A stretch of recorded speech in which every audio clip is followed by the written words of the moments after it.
Hi guys, good morning. কেমন আছো সবাই? আশা করছি সবাই অনেক ভালো আছো। আমি চন্দ্রিমা আবার চলে এসেছি তোমাদের সাথে একটা নতুন ভিডিও শেয়ার করতে। আসলে চ্যানেলে একদম ভিডিও আসছে না, কেন আসছে না সেটার জন্যই আজকে ব্লগটা বানানো। সকালবেলা উঠে আমি কী কী করছি, আমার কেন ভিডিওর জন্য একদম টাইম হচ্ছে না সেটাই তোমাদের সাথে শেয়ার করব। সকাল সকাল দেখতে পাচ্ছ আমি বিছানা গুছিয়ে নিয়েছি। তারপরে এই যে এই ছানাটাকে আমি এনেছি, কিছু দিন হলো, হবে আমার কাছে 1 সপ্তাহ 2 সপ্তাহ হবে এসেছে এখন। তো একে রাস্তা থেকে কুড়িয়ে এনেছিলাম। তো একে সকালবেলা খাইয়ে দাইয়ে তারপরে আমি ফ্রেশ হতে চলে গেছিলাম। এই দেখছো আমি ফ্রেশ হয়ে চলে এসেছি। তারপরে এবার করব চা।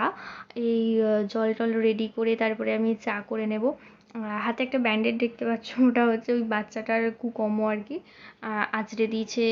মানে ও তো বুঝতে পারে না, ছোটো ছোটো নখ, এখন নখে খুব ধার, আর এমনভাবে ধরছে না সেখানে খুব বেশি কেটে যাচ্ছে। যেহেতু অনেক ছোট সেহেতু ওকে 2 ঘন্টা অন্তর অন্তর খাওয়াতে হয়। আর একটুতেই খুব ঠান্ডা লেগে যাচ্ছে, এখানে টাইলসের মধ্যে বারবার শুয়ে পড়ছে, খুব ঠান্ডা লেগে যাচ্ছে। তাই ওকে সেঁক দেওয়ার জন্য এই চা মানে ড্রায়ারে যদি ওর গা গরম করে দিচ্ছি, বা ওর যেখানে শোয় আর কি সেই জায়গাটা যদি গরম করে দিচ্ছি, খুব ভয় পাচ্ছে ড্রায়ারের ওই আওয়াজটাতে। তাই জন্য চেষ্টা করছি যতটা ন্যাচারালভাবে ওকে সবসময় গরম রাখা যায়। যেহেতু মাকে পাইনি, ওকে একদম সবে চোখ ফুটেছিল তখন এনেছিলাম, এখন অনেকটাই বড় হয়ে গেছে, সারাদিন ওর পিছনে টাইম চলে যাচ্ছে।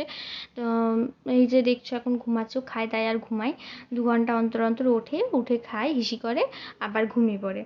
তো এই যে চাটা আমি দুটো জায়গায় ভাগ করে নিয়েছিলাম, সেই চায়ের কাপ থেকে একটু একটু করে গরম গরম সেঁক দিচ্ছি। ও তো পালাচ্ছে, কারণ এমনিই গরম, কিন্তু কিছু করার নেই, ওর অনেক শরীর খারাপ করে যাচ্ছে, ঠান্ডা লেগে যাচ্ছে। বাট এত ছোট বাচ্চা, ঠান্ডা লাগলে খুব টেনশনের ব্যাপার না।